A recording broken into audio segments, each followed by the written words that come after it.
서울 잠실 일대가 심상치 않습니다. 이달 초에 석촌 지하차도 입구에서 싱크홀이 발견된 후로 지난주에는 80m나 되는 거대한 동공이 발견돼서 시끄러웠는데요. 여기에다가 어제 5개의 동공이 추가로 발견됐다고 서울시가 밝혔습니다. 게다가 그 석촌 지하차도 내부 기둥 25군데에 균열도 함께 발견이 됐죠. 이러다 정말 큰 사고 나는 건 아니냐. 주민들 불안감 커지고 있는데요. 전문가 얘기 들어보죠. 서울시립대 토목공학과의 이수곤 교수 연결이 돼 있습니다. 이 교수님 안녕하세요. 네, 안녕하세요. 우선 사실관계부터 좀 확인을 해야겠어요. 그러니까 네. 이 동공이라는 게 땅속에 구멍이 뚫렸다. 땅굴처럼 빈 공간이 생겼다. 이렇게 보면 되는 거죠? 네, 그렇습니다. 예. 이 지하 모양을 우리가 머릿속으로 좀 그려보자면 지하철 지나가라고 터널을 쭉 뚫어 놓았는데 그 위쪽으로 구멍이 뻥뻥뻥뻥 7개가 발견이 된 거예요. 네네. 예. 이 9호선 지하철 3단계 건설 공사 이게 지금 마치 두더지가 땅굴 파듯이 가는 그런 식의 공법이라면서요. 네네. 예. 어떻게 되는 거죠, 그게? 그게 쉴드 공법이라 그러는데요. 그러니까 예.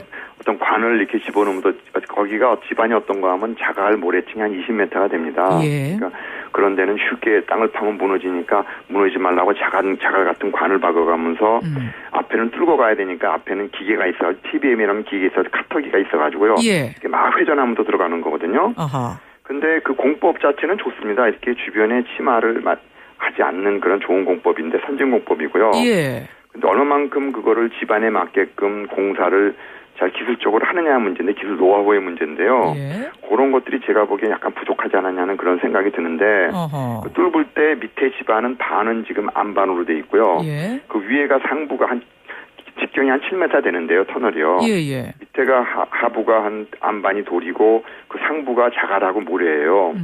그러니까 이게 회전을 동그랗게 회전을 둥글둥글하게 하니까 예. 갈려 내려가는데 밑에는 단단하고 위에가 약하니까 위에서만 자갈이 아마 많이 터널 쪽으로 안으로 들어왔던 것 같아요. 그러니까 두더지가 땅굴을 파는데 네. 두더지 땅굴 판 곳만 쪽 구멍이 파지고 위와 아래는 가만히 있어야 되는데 그 위에 것들이 집안이 약하니까 아래로 흘러 내려오면서 네네, 구멍이 맞습니다. 생긴 거 아니냐? 네네네. 그렇게 하면서 쭉 따라간 겁니다. 쭉 그러니까 터널이 첫 번부터 이거를 하면서 이렇게 그러면 흙이 들어오면 걸 메워줘야 되는데 시멘트로 메워야 되는데요. 그거를 아마 좀 약간 좀 약간 좀 놓치지 않았냐는 그런 생각이 들고요. 그래서 그러니까 터널이 쭉 계속 생긴 것이죠. 그리고 뭐 어저께인가 뭐 5개가 생기고 그 전에 2개가 생기고 막 이렇게 생겼다는데 그게 다른 것이 아니라 서로가 연결된 거라고 봅니다. 그게 무슨 말씀이에요? 지난주에 발견된 그 80m 길이의 커다란 구멍하고 어제 네네. 5개 발견된 거하고 다 하나였다고 보세요? 네네. 왜 그런가 하면 어저께 제가 석촌 지하철을 들어가 봤는데요. 가보셨어요? 그 현장? 네, 가봤는데요. 예. 어저께 바로 가봤는데, 그 기둥이 한 25개 더 되는 것 같고요. 그리고 왜 그런가 하면 그 석촌 지하철로가 145m 길이거든요. 예. 근데 거기에 반 정도만 80m만 이렇게 동공이 있다 그랬는데 제가 보니까 그 석촌 지하철도 그 기둥들이 거의 다가 수평으로 이렇게 균열이 그러니까 발목처럼 발목이 다 끊어져 있어요. 수평으로요. 균열들이 있는데 그런 것들은 뭐가 있냐면 하부에 어떤 과도하게 침하가 되거나 어떤 동공이 있다는 증거거든요. 그렇군요. 그래서 80m보다도 더 길다고 저는 봤습니다. 그래서 이번에 새로 발견된 거는 그건 당연한 거고요.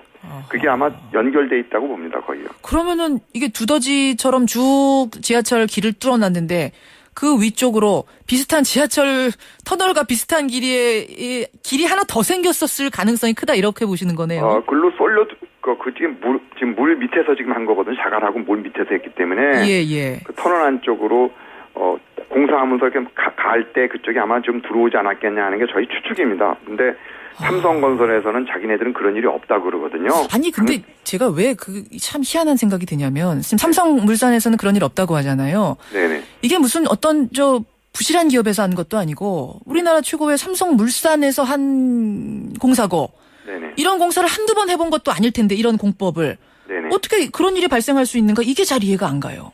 그게 아마 제가 보기에는 이게 공기 같은데 좀 쫓기거나 그러니까 충분하게 공사 상부를 약하니까 보강하면서 그라우팅하면서 가면 되는데 그게 아마 시간이거든요. 시간이 공기하고 쫓기니까 아마 글쓰리라고 먹고 아마 거기서 공사하면서도 그 위에 동공이 있다는 걸 알았으리라고 봐요. 그 몰랐을 리가 없거든요. 왜냐하면 천공을 뚫어가지고 거기 시멘트 그라우팅을 하거든요.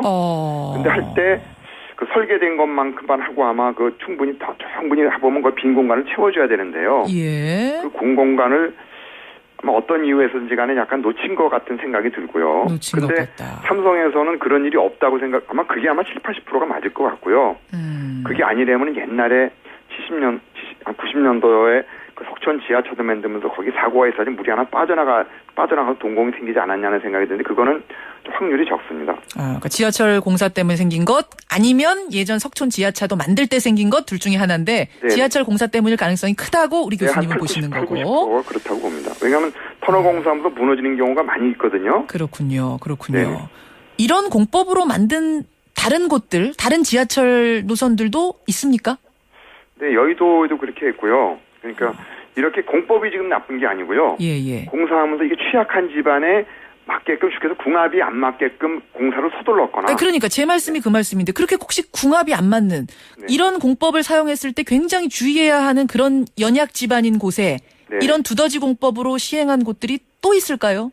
네, 많습니다. 그러니까 지금 그래가지고 다 무너지는 건 아니고요. 예. 그러니까 다른 지역들도 그렇게 공사를 잘만 하면 괜찮아요. 공법이 나쁜 게 아니고요. 잘 막아가면서 단단하게 다져가면서. 네네. 그 시간을 좀 촘촘히 정성스럽게 했어야 되는데 예. 어떤 이유에서 시간이 몰렸거나 그걸 충분하게 약간 놓치고 가면은 실수하면은 그럴 수도 있어요. 그래가지고 2012년도에 2월달에 인천에서 부평에서도 큰 싱크홀이 생겨가지고 지하철 공사하다가 그 지나가는 오토바이가 돼가지고 한 사망 사고 같은 경우가 있거든요. 있었죠. 그래서 뭐 서울에서도 90년도 초에도 지하철 공사하면서 여러 군데에서 많이 그렇게 붕괴 사고가 많았습니다. 다 이런 식인 거군요. 네네. 자, 그러면은 지금 이즈음에서 우리가 생각할 수 있는 것이 지금까지는 그런 거 생각 못하고 이제 감시 감독 안 했다면 지금이라도 조사를 해야 되는 거 아닌가요? 의심스러운 곳들? 네, 지금 800m를 지금 이 똑같은 회사에서 똑같은 공법으로 똑같은 지질에서 지금 공사해왔는데 예. 그것들은 뭐 같은 문제가 생겼으리라고 봅니다. 왜냐하면 여기서 지금 삼성에서는 몰랐다 그러거든요. 예. 모르고 동공이 크게 생겼으면 지금 800m를 지금 뚫어온 것도 그럴 가능성이 많죠. 일단 그 800m는 다 봐야 될 것이고 네, 아까 전에 전국에 이런 공법으로 한 곳이 많다고 하셨잖아요. 네네네. 예. 그런데 다 봐야 되는 건 아닌가요? 그거는 지금 상황을 모르고 그리고 가장 지금 문제가 이런 사실은 지금 롯데 제2월드도 그렇고 여기도 그렇고 이 지역은 취약한 지역이거든요. 이런 취약한 지역의 지질 조사를 그러니까 지하철이 있으면 거기에 100m마다 이렇게 군데군데 지질을 조사하고 상당히 계략적으로 해요. 예. 이렇게 취약한 지역은 지질 조사를 한 20~30m로 촘촘하게 해야 되는데 촘촘하게. 그래서 회사도 그렇지만은 서울시에서도 좀 제도 개선이 좀 필요하다고 봅니다. 알겠습니다. 이 구멍들 이거 제대로 메꾸지 않으면은 그 위에다 지은 건물 무너지고 이럴 수도 있는 겁니까? 그럴 수도 있고 제가 첫 번에 석천동에서 무너진 데를 첫 번에 가봤더니요. 예. 그 터널 바로 머릿부분에서 위험한 것도 있지만은 그 영향 반경이 좌우로 한 60도 정도가 되는데 제가 보니까 보도블록까지 한 10m 정도가 영향이 있었습니다. 예. 균열이 가고요. 그래서 요번도 석천 지하철도 상당히 운이 좋은 거지. 그거는 무너지면은 주변의 건물까지 충분히 영향이 주는 그런 그 규모입니다. 주변 건물까지 위험해. 이게 싱크홀하고 동공하고 헷갈리는 분들도 계시는데, 그러니까 그 지하에 구멍 뚫린 게 동공이고 그 동공 위쪽에 집안이 약해서 무너지면 그게 싱크홀이고 그런 거죠? 네, 그렇다고 생각하시면 됩니다. 예. 그러면 지금 잠실 일대에서 싱크홀이 몇 개가 발견됐다 하는데 이것도 다 그럼 그 집안이 취약한 것 그 지역에 다 통하는 얘기입니까? 네네. 지금 터널을 뚫어서 이게 예. 붕괴될 수가 있고 잠실 롯데월처럼 과도하게 지하수를 뿜어내면은 이게 침하가 되고요. 예. 원인은 조금씩 다르지만은 현상은 같고요. 예. 그리고 3년 전에 발생한 오면산 사태도 마찬가지입니다. 그러니까 지금 하나하나를 사건으로 보시지 마시고 전체가 왜 이렇게 집안이 자꾸만 대규모로 붕괴 사고가 되는 거는 서울에서 지금 땅속에 대한 지질에 대한 그 자료가 지금 없기 때문에 그렇습니다. 그럼 이번 기회에 아주 그냥 그 집안이 약하냐 강하냐 이 지도를 한번 제대로 만들고 분석을 해야겠네요. 근데 그거를 저희가 98년도 이미 만들어 줬거든요, 사실은. 그러셨어요? 만들어 줬는데 그거를 이번에 활용을 안 하는 거예요. 도시계획 할 때부터. 그게 바로 기본입니다. 근데 서울은 만들어 줬는데도 그걸 활용을 잘 안 합니다. 그게 또 답답한 16년이 지났는데도 아직도 지금 그거에 대한 가치나 그게 가장 외국에서는 게 기본이거든요. 알겠습니다. 네. 그런 상황에서 발생한 사고라는 분석 이수근 교수님 고맙습니다. 네, 고맙습니다.